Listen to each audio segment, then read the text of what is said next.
नमस्कार दोस्तों। आज की जो क्लास है ये जीके जीएस की एक मैराथन क्लास रहने वाली है ना, जिसमें हम किसी भी एग्जाम में आने वाले जीके जीएस के जितने भी प्रश्न आते हैं उसमें से 12 से 15 जो क्वेश्चन है आपको इसी वीडियो से देखने को मिल जाएंगे, क्योंकि इसमें जो जितने भी महत्वपूर्ण टॉपिक है ना जिनसे प्रश्न बनने की ज़्यादा संभावना रहती है उन्हीं टॉपिकों को इसमें शामिल किया गया। जैसे मेन टॉपिक अगर देखा जाए तो जैसे महत्वपूर्ण पुस्तकें हो गई, इतिहास की क्या होगी महत्वपूर्ण पुस्तकें है ना। पहले तो टॉपिक देख लेते हैं कि इसमें कौन कौन सी टॉपिक ली गई है ना। तो महत्वपूर्ण क्या हो गई पुस्तकें हो गई, महत्वपूर्ण क्या हो गए दिवस से क्वेश्चन लिया गया है, और देखिए क्रांति से क्वेश्चन है, कल्चर से क्वेश्चन है ना, और आगे देखेंगे जो अनुसंधान संस्थान है उससे क्वेश्चन उठाए गए हैं, और आगे अगर देखेंगे आप तो जो जनगणना है जनगणना से क्वेश्चन है ना, जनगणना से क्वेश्चन है, और आगे देखेंगे दूरदर्शन से क्वेश्चन आते हैं उससे भी क्वेश्चन उठाए गए ना, और जो मिशन के संस्थापक होते हैं उनसे भी क्वेश्चन लिए गए हैं, जैन धर्म से पूरे टोटल है ना, बौद्ध संगीतियाँ। इसी तरह अगर आप देखेंगे तो ये 53 पेज की PDF है ना, टोटल जितने भी मेन है ना, जैसे कल्चर से संबंधित जितने भी प्रश्न बन सकते हैं आपके है ना, देश और उनकी मुद्राओं और राजधानियों से जो क्वेश्चन बनते हैं, प्लस और देखें वाद्य और वाद्य यंत्र से है ना, महोत्सव मेले लोक नृत्य है ना, जो भी प्रश्न बन सकते हैं जैसे महत्वपूर्ण मात्र। इसी तरह जो भी चुनिंदा टॉपिक है ना सभी टॉपिकों को एक साथ एक ही वीडियो में समाहित किया गया है ना। तो आप लास्ट तक बने रहिएगा, यकीन मानिएगा यदि आपने जीके जीएस में कुछ भी नहीं कवर कर रखा है तो यकीन मानिए 12 से 15 क्वेश्चन सिर्फ एक ही वीडियो से आप कवर कर लेंगे ना। तो आइए बिना देरी के स्टार्ट करते हैं। जैसे पहली टॉपिक है क्या, इतिहास की प्रमुख पुस्तकें, इतिहास की प्रमुख पुस्तकें है ना।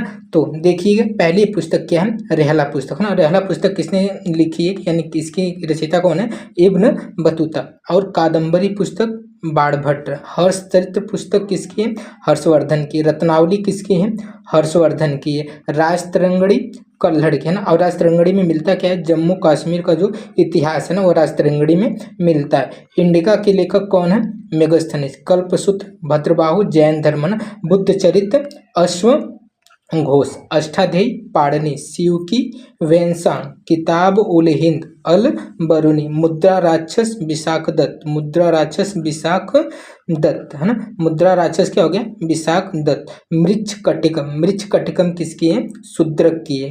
गीत गोविंद किसकी है, जयदेव की। गीत गोविंद किसकी है, जयदेव की है। अकबरनामा अबुल फजल। ओ से अकबर ओ से अबुल है ना, अकबरनामा किसकी है, अबुल फजल की है। आईने अकबरी किसकी है, अबुल फजल की है ना, आईने अकबरी अबुल फजल। बृहद संहिता वराह मिहिर। बृहद संहिता वराह मिहिर। पंचतंत्र विष्णु शर्मा। पंचतंत्र के लेखक कौन है, विष्णु शर्मा। सूर्य सिद्धांत की आर्यभट्ट। सूर्य सिद्धांत किसकी है, आर्यभट्ट की। लीलावती पुस्तक किसकी है, भास्कराचार्य की है। और आमुक्त मालदया ग्रंथ कृष्णदेव राय। आमुक्त मालदया ग्रंथ किसकी है, कृष्णदेव राय की। महाभाष्य किसने लिखी है, पतंजलि ने। कामसूत्र किसने लिखा है, वात्स्यायन ने। कामसूत्र किसने लिखा है, वात्स्यायन ने। मालवी कांगनी मित्रम। मालवी कांगनी मित्रम किसकी है, कालिदास की है ना। रघुवंशम भी किसकी है, कालिदास की ही है ना। रघुवंश और ऋतु संहार किसकी है, कालिदास की। किसकी है, कालिदास की। पृथ्वीराज रासो किसकी है, चंद्रबरदाई की। पृथ्वीराज रासो किसकी है, चंद्रबरदाई की। लाइफ डिवाइन किसकी है, अरविंद घोष की है। लाइफ डिवाइन किसकी है, अरविंद घोष की है। डिवाइन लाइफ किसकी है, कमेंट करके बताइएगा ना। डिवाइन लाइफ एक है और एक लाइफ डिवाइन है, तो लाइफ डिवाइन किसकी हो गई, अरविंद घोष की। Indian struggle. इंडियन स्ट्रगल किसकी पुस्तक है, सुभाष चंद्र बोस की। सुभाष चंद्र बोस की। विश्व इतिहास की झलक। विश्व इतिहास की झलक किसकी है, जवाहरलाल नेहरू की। बंदी जीवन किसकी है, सचिंद्रनाथ सान्याल की। सचिंद्रनाथ सान्याल की।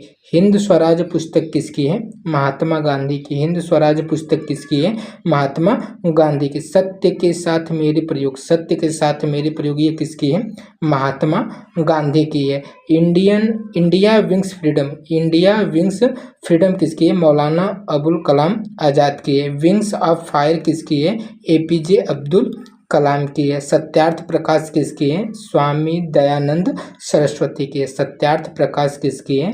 स्वामी दयानंद सरस्वती की। गुलामगिरी किसकी है? महात्मा ज्योतिबा फूले की। गुलामगिरी किसकी है? महात्मा ज्योतिबा फूले की। गीता रहस्य किसकी है? बाल गंगाधर तिलक की। गीता रहस्य किसकी है? बाल गंगाधर तिलक की। आनंद मठ के रचयिता कौन है? बंकिम चंद्र चटर्जी। आनंद मठ के रचयिता कौन है? बंकिम चंद्र चटर्जी। सत्य के साथ मेरे प्रयोग किसकी है? महात्मा गांधी की। Poverty and un British rule in India किसकी है? दादा भाई नौरोजी की है। गोल्डन थ्रेशोल्ड किसकी है? सरोजनी नायडू की। जिसे भारत कोकिला कहा जाता है, जो हमारे देश की क्या है? सर्वप्रथम यानी प्रथम राज्यपाल बनी थी। एनिहिलेशन ऑफ कास्ट ये किसकी है? डॉक्टर भीमराव अंबेडकर की। गीतांजलि किसकी है? रविंद्रनाथ टैगोर की। इसी गीतांजलि की जो साहित्य से संबंधित है, इसीलिए इनको क्या मिला था? 1913 में नोबेल पुरस्कार मिला था। और ये पहले एशियाई और पहले ऐसे भारतीय हैं जिनको क्या मिला था? नोबेल पुरस्कार दिया गया था। किस क्षेत्र में दिया गया था? साहित्य के क्षेत्र में दिया गया था। साहित्य में किसके लिए दिया गया था? गीतांजलि के लिए दिया गया था। कब दिया गया था? 1913 में दिया गया था। नोबेल पुरस्कार की स्टार्टिंग कब होती है? 1901 में होती है। नोबेल जो पुरस्कार है किसके याद में दिया जाता है? अल्फ्रेड नोबेल की याद में दिया जाता है। और यह कब दिया जाता है? प्रत्येक 10 दिसंबर को दिया जाता है। प्रत्येक 10 दिसंबर को क्या मनाया जाता है? मानवाधिकार दिवस मनाया जाता है। और नोबेल पुरस्कार कितने क्षेत्रों में दिया जाता है? तो 6 क्षेत्रों में दिया जाता है। पहले कितने क्षेत्रों में दिया जाता था? पहले 5 क्षेत्रों में दिया जाता था। आगे देखिए, नील दर्पण। नील दर्पण का संबंध किससे? दीनबंधु से। पद्मावत मलिक मोहम्मद जायसी की रचना है ना।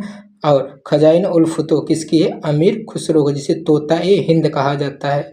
अमीर खुसरो को क्या कहा जाता है? तोता ए हिंद कहा जाता है। वेल्थ ऑफ नेशन किसकी है? विल स्मिथ की है। वेल्थ ऑफ नेशन किसकी है? विल स्मिथ की। अब बात करते हैं कुछ महत्वपूर्ण दिवस के, है ना, यानी जनवरी से लेकर दिसंबर तक जितने भी महत्वपूर्ण दिवस हैं सभी को एक साथ देखेंगे। हम स्टार्ट करते हैं जनवरी से। जैसे 10 जनवरी को क्या बनाया जाता है? विश्व हिंदी दिवस, है ना। विश्व हिंदी दिवस कब मनाया जाता है? 10 जनवरी को मनाया जाता है। 9 जनवरी को देखा जाए तो प्रवासी भारतीय दिवस मनाया जाता है। जब 1915 में महात्मा गांधी अफ्रीका से कहाँ आए थे? भारत वापस आए थे। तो 9 जनवरी को ही क्या मनाते हैं? प्रवासी भारतीय दिवस मनाते हैं। कब मनाते हैं? 9 जनवरी को। और 10 जनवरी को क्या हो गया? विश्व हिंदी दिवस हो गया। स्टार्टअप, राष्ट्रीय स्टार्टअप दिवस कब मनाया जाता है? 16 जनवरी को। पराक्रम दिवस कब मनाया जाता है? 23 जनवरी को मनाया जाता है। राष्ट्रीय बालिका दिवस कब मनाया जाता है? 24 जनवरी को मनाया जाता है। राष्ट्रीय मतदाता दिवस, मतदाता दिवस कब मनाया जाता है?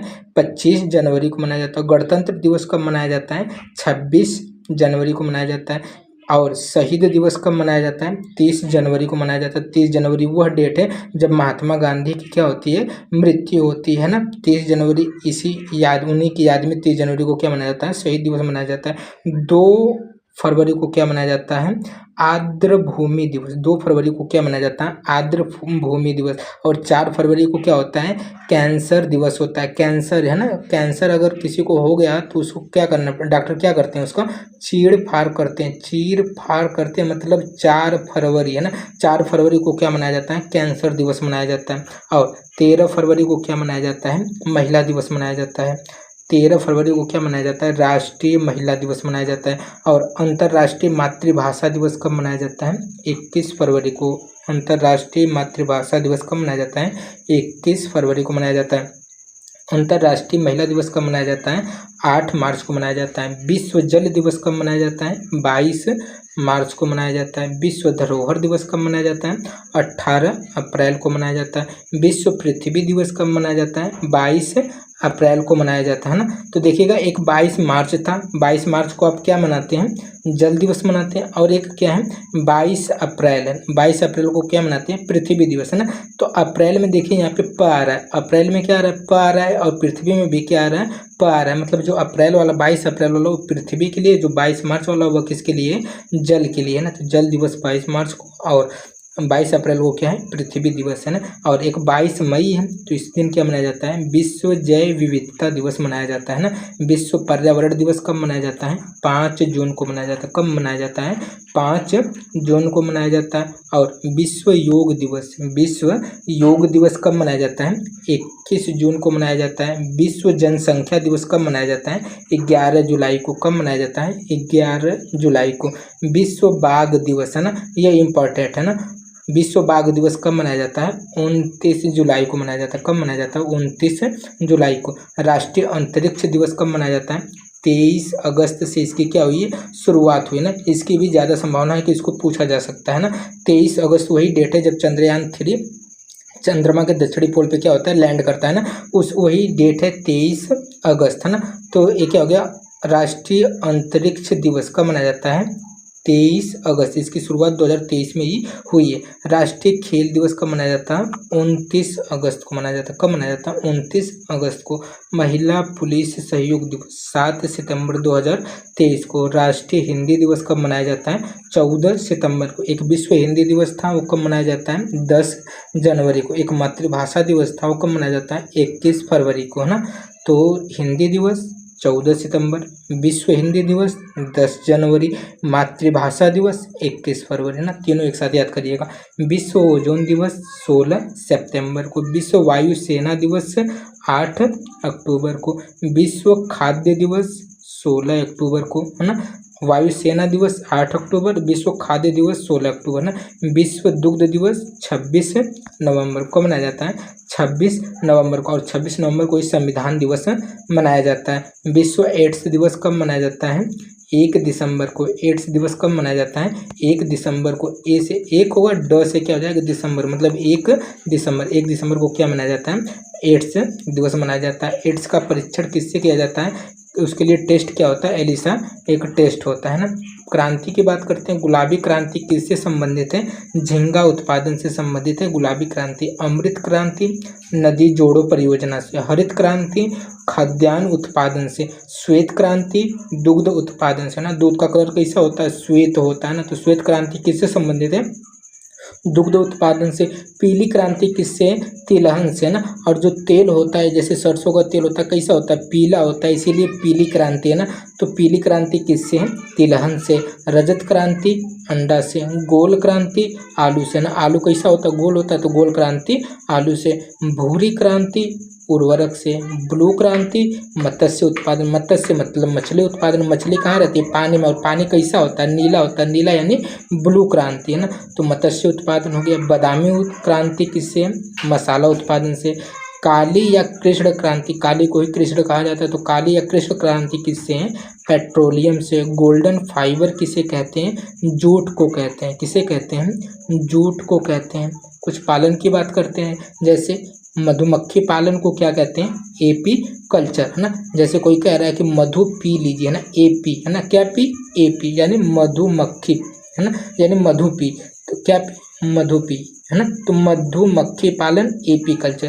केचुआ का पालन वर्मी कल्चर। केचुआ का पालन वर्मी कल्चर। अंगूर की खेती क्या होता है, विटी कल्चर होता है। रेशम कीट का पालन क्या है, सेरीकल्चर। क्या है, सेरीकल्चर। मत्स्य पालन क्या है, पीसीकल्चर है ना। जब घर पे मछली उछली बनती है तो लोग क्या कहते हैं, 1 पीस दीजिए, 2 पीस दीजिए ना, पीस में उसको काट के लाते हैं ना। तो मत्स्य पालन यानी पीसीकल्चर, पीस में काट के रखे हैं उसको ना। सब्जियों की खेती क्या कहलाती है, ओलेरी कल्चर है ना। मत्स्य पालन पीसीकल्चर। रेशम कीट सेरीकल्चर। अंगूर की खेती विटीकल्चर। केचुआ पालन वर्मी कल्चर। मधुमक्खी पालन एपीकल्चर है ना। तो कल्चर से भी कुछ क्वेश्चन हो गए। अब बात करते हैं कुछ अनुसंधान की, जितने भी प्रमुख अनुसंधान है उसको देखते हैं ना। तो केंद्रीय औषधि अनुसंधान संस्थान कहाँ पे है, लखनऊ में ना। लखनऊ वाली चीज़ें इंपॉर्टेंट हो जाती हैं। तो केंद्रीय औषधि अनुसंधान संस्थान कहाँ पे है, लखनऊ में। केंद्रीय वनस्पति अनुसंधान संस्थान कहाँ पे है, ये भी कहाँ है, लखनऊ में। राष्ट्रीय गन्ना अनुसंधान कहाँ पे है, लखनऊ में है ना। क्योंकि गन्ने के सर्वाधिक उपज, जो गन्ने की सर्वाधिक उपज होती है कहाँ होती है, यूपी में होती है। और यूपी की राजधानी क्या है, लखनऊ में। तो राष्ट्रीय गन्ना अनुसंधान केंद्र भी कहाँ पे, लखनऊ में। तंबाकू अनुसंधान केंद्र कहाँ है, राजमुंदरी में। और नीरी का मुख्यालय कहाँ पे, नागपुर में। राष्ट्रीय डेयरी अनुसंधान कहाँ पे, करनाल हरियाणा में। कपास अनुसंधान केंद्र कहाँ पे है? नागपुर। और कपास के लिए सर्वाधिक उपयुक्त यानी अच्छी मिट्टी क्या होती है? काली मिट्टी। काली मिट्टी को क्या कहते हैं? रेगुर मिट्टी, यानी उसे कपासी मिट्टी भी कहा जाता है। और काली मिट्टी सर्वाधिक महाराष्ट्र के आसपास क्षेत्रों में पाई जाती है। आलू अनुसंधान केंद्र कहाँ पे है? शिमला, है ना। शिमला मिर्च का नाम सुना होगा ना, उसी तरह सब्जी उब्जी का समझिए। आलू अनुसंधान केंद्र कहाँ पे है? शिमला में है। राष्ट्रीय चावल अनुसंधान केंद्र कहाँ पे?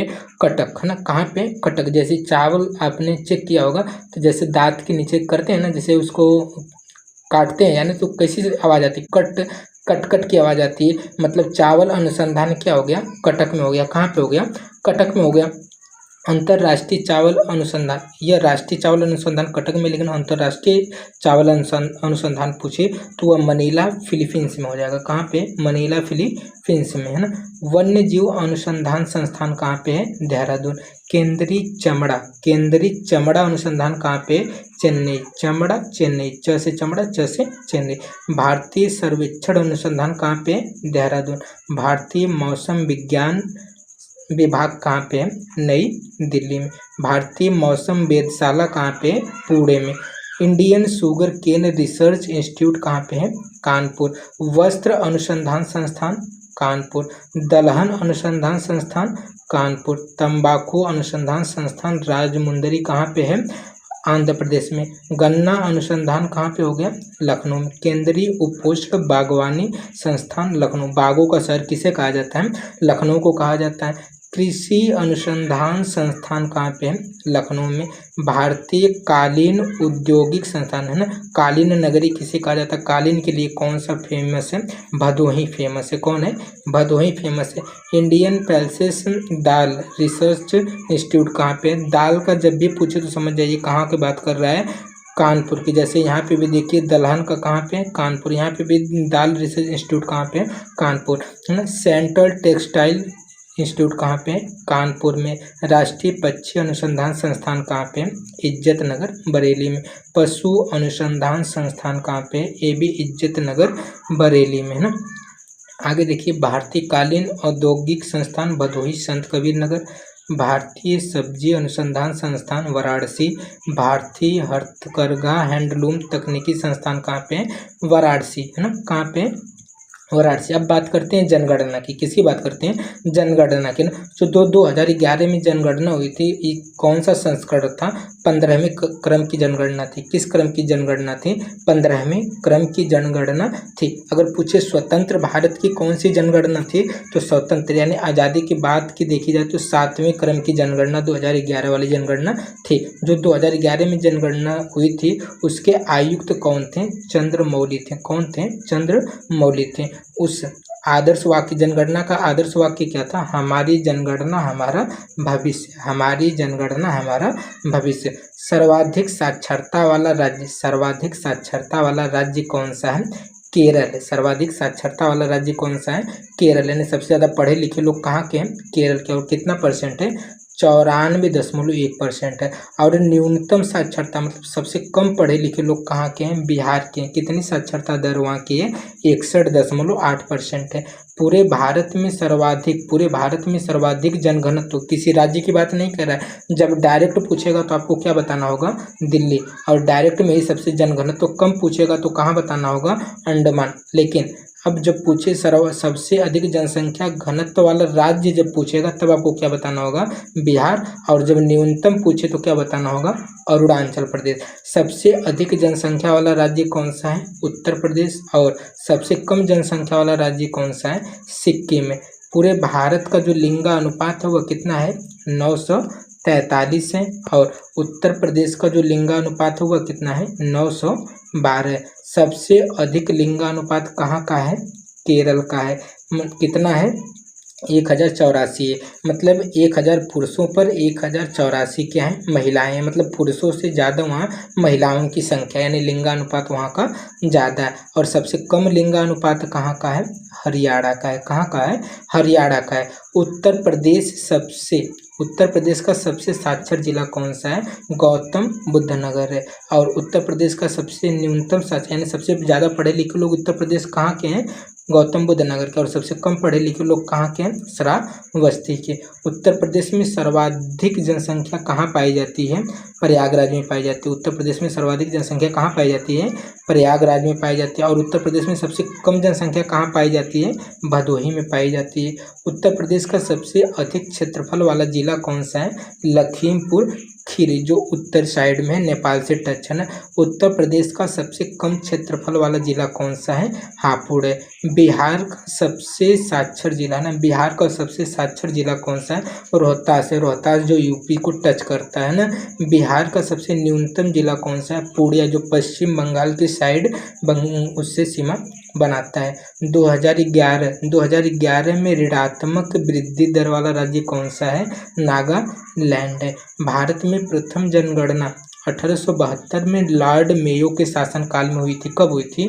1872 में लॉर्ड मेयो के शासनकाल में हुई थी। और 10 के आधार पर है ना, जो 10 के आधार पर जनगणना की शुरुआत हुई थी वो 1881 में हुई थी। और किसके शासनकाल में हुई थी? रिपन के शासनकाल में हुई थी। अब यहाँ पे नोट करिएगा, ये चीज़ याद कैसी रहेगी। जैसे पहले जनगणना कब हुई थी? 1872 में हुई थी, है ना। अब जब 1872 में हुई थी तो फिर दोबारा 10 के आधार पे जनगणना कराने की जरूरत पड़ेगी। मतलब जो 72 में हुई थी वो 72 नहीं हुई थी, है ना। याद करिएगा, जैसे जो 1872 में हुई थी ना, एक तरह से माने कि वो 72 नहीं हुई थी, इसलिए एक और जनगणना कराने की जरूरत पड़ी ना। 72 नहीं हुई थी 1872, एक और मतलब 8 और 1, एक और मतलब 8 और 1 और करानी पड़ी, मतलब 81 में एक और करानी पड़ी, है ना।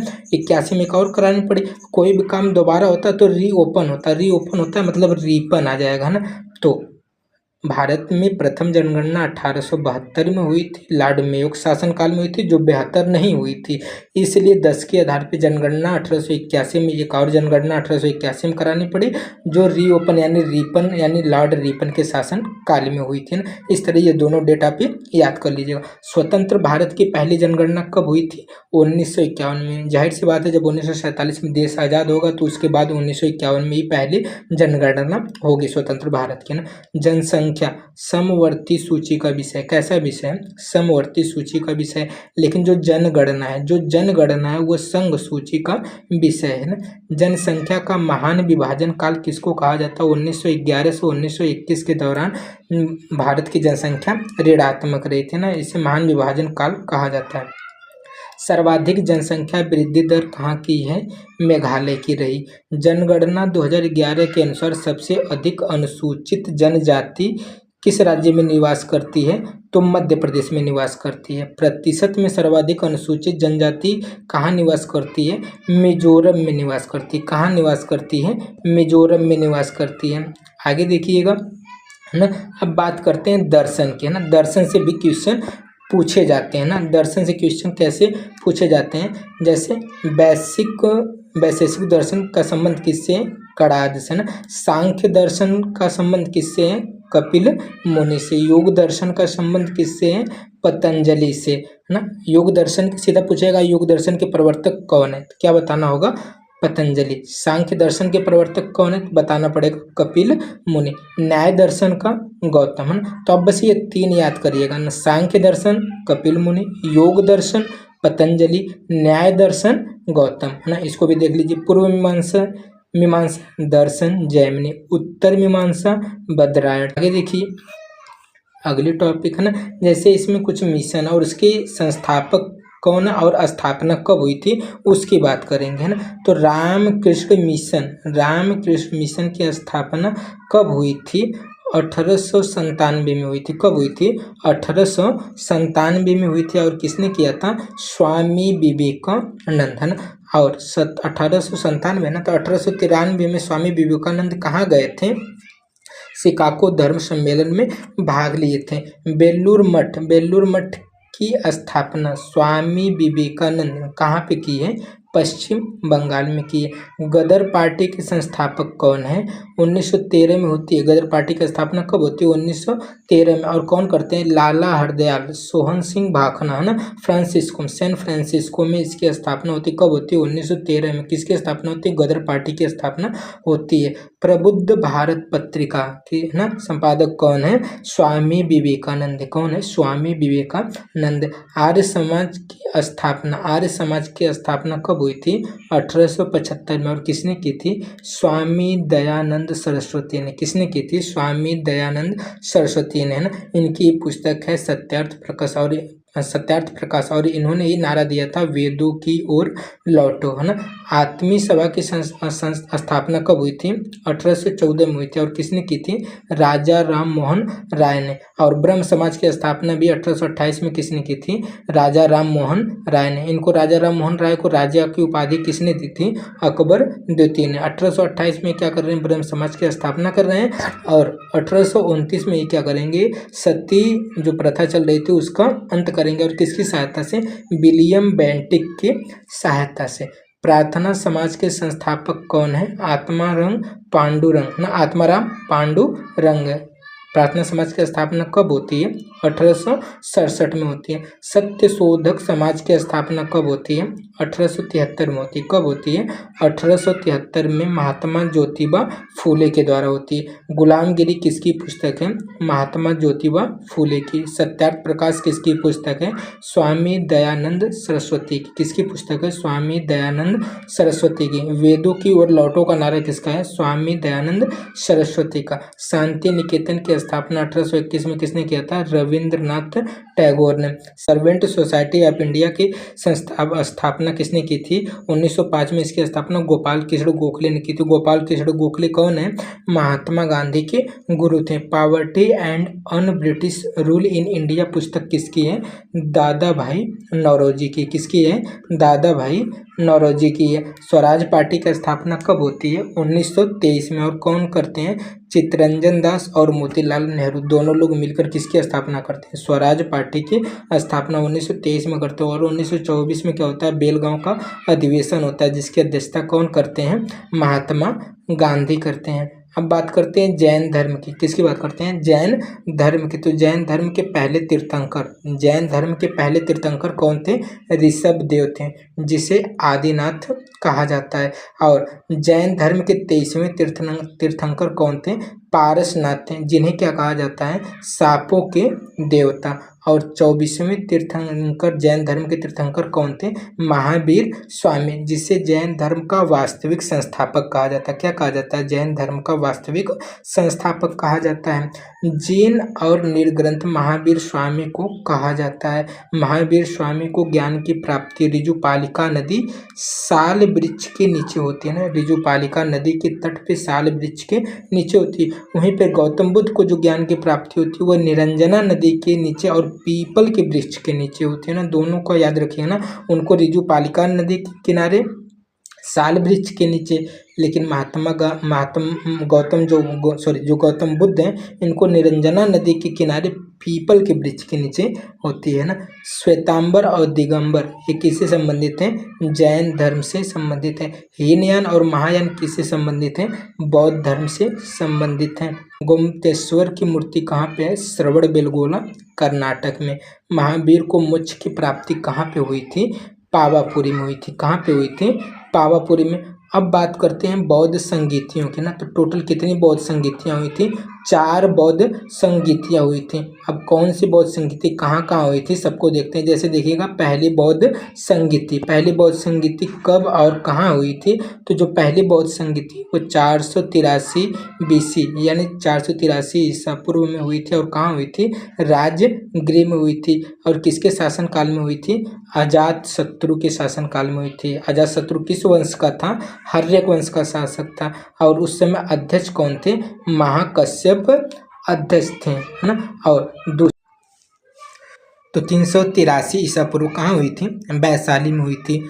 और उस समय शासक कौन था? कालाशोक था, जो शिशुनाग वंश का था। अध्यक्ष साबा कमीर ना। तृतीय बौद्ध संगीति कब हुई थी? तो 255 ईसा पूर्व में हुई थी। और कहाँ हुई थी? पुत्र में हुई थी। उस समय शासक कौन था? अशोक था। अशोक कौन था? मौर्य वंश का था ना। अशोक के पिता का नाम क्या था? बिंदुसार। और बिंदुसार के पिता का नाम क्या था? चंद्रगुप्त था। उस समय अध्यक्ष कौन था? मोगली पुत्र था। चौथी बौद्ध संगीति कब हुई थी? यह कुंडलवन कश्मीर में हुई थी ना। 3 बौद्ध संगीतियाँ जो हुई थी वो बिहार में हुई थी, लेकिन यह एकमात्र बौद्ध संगीति ऐसी है जो कश्मीर में हुई थी। इस समय शासक कौन था? कनिष्क था। और अध्यक्ष कौन थे? वसुमित्र थे। और अभिधम्म पिटक दार्शनिक सिद्धांत है ना। सूत्र पिटक धर्म का सिद्धांत। सॉरी, यहाँ से देखिए सीधा 16 महाजनपद का उल्लेख कहाँ मिलता है ना। 16 महाजनपद का उल्लेख कहाँ मिलता है? तो 16 महाजनपदों का जो उल्लेख है वह अंगुत्तर निकाय में मिलता है ना। कहाँ पे मिलता है? अंगुत्तर निकाय में। दक्षिण भारत का एकमात्र महाजनपद कौन सा है? असमक है। कौन सा है? असमक है। और असमक की राजधानी क्या थी? पोतन, है ना। मधुमक्खी पालन को क्या कहते हैं? एपीकल्चर, है ना। ये रिपीट है, ध्यान से देखिएगा। केचुआ का पालन क्या कहलाता है? Vermi culture. अंगूर की खेती क्या कहलाती है? विटीकल्चर। बागवानी का संबंध किससे है? हॉर्टिकल्चर। रेशम का पालन सेरीकल्चर। मत्स्य पालन पीसीकल्चर। सब्जियों की खेती ओलेरीकल्चर। पक्षियों का अध्ययन ऑर्निथोलॉजी, है ना। रबी की फसल है ना। इस रबी की फसल में क्या आता है? जैसे गेहूं, जौ, आलू, चना, है ना। यानी गेहूं के साथ आप क्या क्या बोते हैं ना। जैसे गेहूं बोओगे तो गेहूं के साथ जौ है, आलू है, सरसों है, मटर है ना। ये सब किसकी फसल है? रबी की फसल है ना। और ये शीत ऋतु में बोई जाती है ना। और खरीफ की फसल जो इस समय बोई जा रही है ना, इस समय जो धान की खेती हो रही है वह वर्षा ऋतु में हो रही है ना। तो वर्षा ऋतु की फसल है। और इस समय आपने क्या क्या लगाया? जैसे धान, मक्का, ज्वार, बाजरा, मूंग, मूंगफली, गन्ना, सोयाबीन, उड़द, तुअर, है ना। यह सब क्या हो गई? खरीफ की फसल हो गई। जायद क्या है? ग्रीष्म ऋतु में बोई जाने वाली फसलें हैं। जैसे तरबूज है, खीरा, खरबूज है, ककड़ी है, मूंग है, उड़द और सूरजमुखी। यह क्या है? जायद की फसलें हैं। आगे देखिएगा अगली स्लाइड में क्या टॉपिक है। जैसे देश है और उनकी क्या है? मुद्राएं। बात करेंगे यूक्रेन की राजधानी क्या है? कीव है। बांग्लादेश की राजधानी क्या है? ढाका है। और मुद्रा क्या है? टका है। भूटान की बात करें तो यहाँ की राजधानी क्या है? थिम्पू है। और मुद्रा क्या है? न्यूग्लट्रम है। म्यांमार की राजधानी क्या है? नैपैता है। और मुद्रा की बात करें तो क्या है? क्या थे। चीन की राजधानी बीजिंग है। और मुद्रा की बात करें तो रेनबी है। मलेशिया राजधानी, है ना। मलेशिया की जो राजधानी है कुआलालंपुर है। और मुद्रा की बात करें तो रिंगित है। दक्षिण कोरिया की जो राजधानी है सियोल है। मुद्रा क्या है? वान है। इथोपिया की राजधानी क्या है? अदिस अबाबा। मुद्रा क्या है? विर है। दक्षिण अफ्रीका राजधानी क्या है? Cape Town. और मुद्रा क्या है? रैड है। वेनेजुएला की राजधानी क्या है? कराकस है। और मुद्रा क्या है? बोलीवर है। इजराइल की राजधानी क्या है? यरूशलेम है। और मुद्रा क्या है? न्यू शेकल है। स्वीडन की राजधानी क्या है? स्टॉकहोम है। और मुद्रा क्या है? Sweden corona. नॉर्वे की राजधानी क्या है? ओस्लो। नॉर्वे की राजधानी क्या है? ओस्लो। डेनमार्क की राजधानी क्या है? कोपेनहेगन। जैसे डेन, अगर आपको मार्क करना है तो किसकी जरूरत पड़ेगी? पेन की जरूरत पड़ेगी, इसीलिए कोपेनहेगन, है ना। डेनमार्क की राजधानी कोपेनहेगन है। मुद्रा क्या है? कोन है। थाईलैंड की राजधानी क्या है? बैंकॉक है। मुद्रा की राजधानी क्या है? थाई बात है। यूएई की राजधानी क्या है? Abu Dhabi. और मुद्रा क्या है? दिरहम है। रूस की राजधानी क्या है? मॉस्को है। और मुद्रा क्या है? रूबल है। वियतनाम की राजधानी क्या है? हनोई है। मुद्रा क्या है? डोंग है। तुर्की की राजधानी क्या है? अंकारा। और मुद्रा क्या हो जाएगी? लीरा, है ना। आगे देखते हैं, वही चीजें रिपीट है ना। आगे देखिए वाद्य यंत्र और उसके वादक, है ना। तो सितार की खोज किसने की थी? अमीर खुसरो ने। किसने की थी? अमीर खुसरो ने, है ना। और इसके जो वादक है ना, इसको बजाने वाले कौन है? पंडित रविशंकर और विलायत खान। जो पंडित रविशंकर है यही इंपॉर्टेंट है ना। सितार वादक पूछे तो किसको बताइएगा? पंडित रवि शंकर, है ना। शंकर लीजिए, इसमें से शंकर शब्द, रविशंकर का सिर्फ क्या लीजिए? शंकर शब्द लीजिए। और इसमें का लीजिए सीता, ना। तो सीता शंकर ना होता है ना। रामायण जब बैठता है ना तो उसमें सीता शंकर दुर्गा शंकर सीताराम, है ना, चलता है ना। तो शंकर और सीता ऐसे याद करिएगा। सितार मतलब सीता और यहाँ शंकर लीजिए ना। तो सितार का संबंध है पंडित रविशंकर।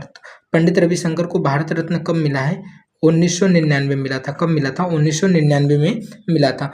तबला, तबला के जो वादक हैं वो कौन है? जाकिर हुसैन, लतीफ़ खान और अल्लाह रखा खान और किशन महाराज। तो इसमें सबसे मेन क्या है? जाकिर हुसैन, है ना। तबला, तो इसमें शब्द क्या है? बला, तो हुस्न की बला, है ना। हुस्न, हुसैन मतलब हुस्न, हुसैन मतलब हुस्न, तबला इसमें से बला शब्द, हुस्न की बला, है ना। बांसुरी, तो बांसुरी के जो वादक हैं वो पन्ना लाल घोष हैं और हरि प्रसाद चौरसिया, है ना। तो इसमें सबसे मेन क्या है? हरि प्रसाद चौरसिया। तो बांसुरी कौन बजाएगा? कृष्ण भगवान। कृष्ण को क्या कहा जाता है? हरि कहा जाता है। कृष्ण को ही क्या कहा जाता है? हरि कहा जाता है। और शहनाई वादक, है ना। आगे क्या है? शहनाई वादक। तो शहनाई वादक के जो वादक हैं यानी, है ना, कौन है? बिस्मिल्लाह खान है और कौन है? अली अहमद हुसैन, है ना। तो इसमें सबसे मेन क्या है? बिस्मिल्लाह खान है। तो शहनाई, है ना। तो इसमें से बिस्मिल्लाह से 20 लीजिए ना। 20 को क्या करेंगे? यदि आपको सांप ने काट लिया तो जो उसकी 20 है ना, आप उसको सह नहीं पाएंगे। सह नहीं पाएंगे मतलब सह नहीं, 20 से क्या हो जाएगा? बिस्मिल्लाह खान हो जाएगा। सरोद, है ना। सरोद से क्या? सरोद के वादक कौन है? अमजद अली खां और अली अकबर खां। तो इसमें खां खां यानी खान खान दोनों आ रहा है ना। तो सरोद में सर लीजिए ना। तो खान सर को सभी लोग जानते हैं, खान सर यानी सरोद, है ना। संतूर क्या हो जाएगा? पंडित शिव शंकर, है ना, सॉरी, पंडित शिव कुमार शर्मा, है ना। संतूर के वादक कौन है? पंडित शिव कुमार शर्मा। आगे देखिएगा, अगले स्लाइड से लोक नृत्य की बात करते हैं ना।